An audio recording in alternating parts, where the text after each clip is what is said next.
మీ business ఏదైనా మీ ఊర్లో promotion చేయాలంటే ఇప్పుడే సంప్రదించండి సిఎండి న్యూస్. సెల్ నంబర్ 9948588704 మరియు 6300465392. Address Tulasi hotel opposite Marasa complex, Madhu star studio. Welcome to CMD news. నా పేరు దివ్య. ముందుగా నేటి వార్తా విశేషాలు. సిద్దిపేట జిల్లా హుస్నాబాద్ శ్రీ రేణుకా ఎల్లమ్మ కళ్యాణ మహోత్సవంలో మంత్రి పొన్నం ప్రభాకర్ సతీ సమేతంగా పాల్గొని అమ్మవారికి పట్టు వస్త్రాలు సమర్పించారు. ప్రత్యేక పూజలు చేసి అమ్మవారి కాళ్లకు 6 కిలోల 2 వెండి తొడుగులు సమర్పించి మొక్కులు చెల్లించుకున్నారు. డోలు వాయిద్యకారులతో కలిసి నృత్యం చేసి అందరినీ ఉత్సాహపరిచారు. హుస్నాబాద్ ఎల్లమ్మ ఉత్సవాలు బోనాలు నేడు వైశాఖ పౌర్ణమి నుండి ప్రారంభమయ్యాయని ఈ సందర్భంగా మంత్రి తెలిపారు. మళ్లీ పౌర్ణమి వరకు జరిగే ఉత్సవాల్లో లక్షలాది మంది పాల్గొని అంగరంగ వైభవంగా జరుపుకుంటున్నారన్నారు. హుస్నాబాద్ నాయకులు ప్రజలంతా వచ్చే భక్తులకు ఆతిథ్యం ఇచ్చి ఇందులో భాగస్వామ్యం అవ్వాలని పేర్కొన్నారు. ప్రభుత్వం పక్షాన అన్ని ఏర్పాట్లు పూర్తి చేశామని, హుస్నాబాద్ ప్రాంత ప్రజలకు కొంగు బంగారంగా ఎల్లమ్మ తల్లి ఆశీర్వాదం ఇస్తుందన్నారు. అమ్మవారి ఆశీర్వాదం అందరి మీద ఉండాలని, కాకతీయుల కాలం నాటి నుండి సర్దార్ సర్వాయి పాపన్న గౌడ్ నుంచి హుస్నాబాద్ ఎల్లమ్మకు చరిత్ర ఉందన్నారు. ఉత్సవాల్లో బోనాలు, పట్నాలు, వడిబియ్యం కార్యక్రమాలు జరుపుకుంటారని, అందరూ సుభిక్షంగా ఉండాలని, ఎల్లవ్వ తల్లి ఆశీర్వాదం అందరి మీద ఉండాలని వేడుకుంటున్నట్లు వెల్లడించారు. నేడు అమ్మవారి కళ్యాణ మహోత్సవంతో ప్రారంభమైన జాతర ఉత్సవాలు నెల రోజుల పాటు కొనసాగుతాయి.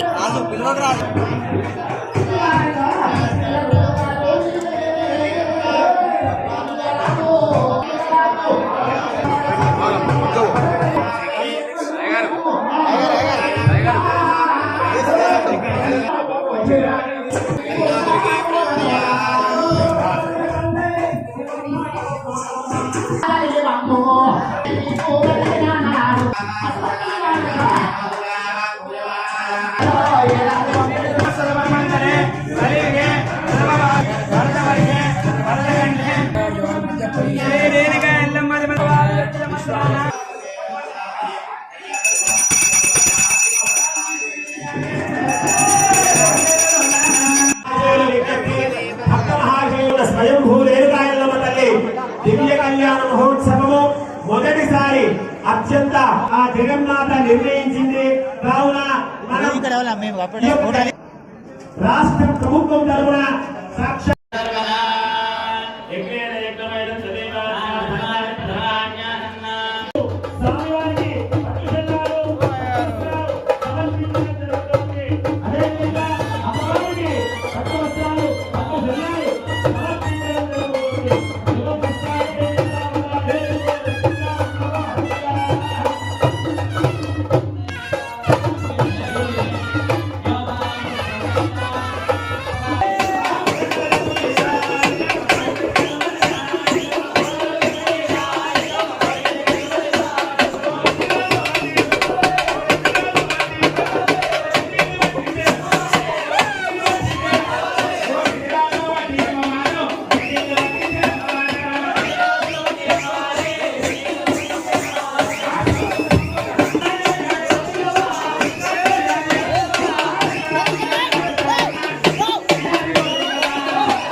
కాకతీయుల కాలం నాటి హుస్నాబాద్ ఎల్లమ్మ కళ్యాణంతో పాటుగా నెల రోజుల పాటు వైశాఖ పౌర్ణమి నుంచి మళ్ళీ పౌర్ణమి దాకా వేడుకలు జరుగుతూ ఉన్నాయి, బ్రహ్మోత్సవాలు జరుగుతూ ఉన్నాయి. అందరూ కూడా ఇక్కడికి వచ్చి ఈ యొక్క అమ్మవారి ఆశీర్వచనం తీసుకోవాలని కోరుతూ ఉన్నాం.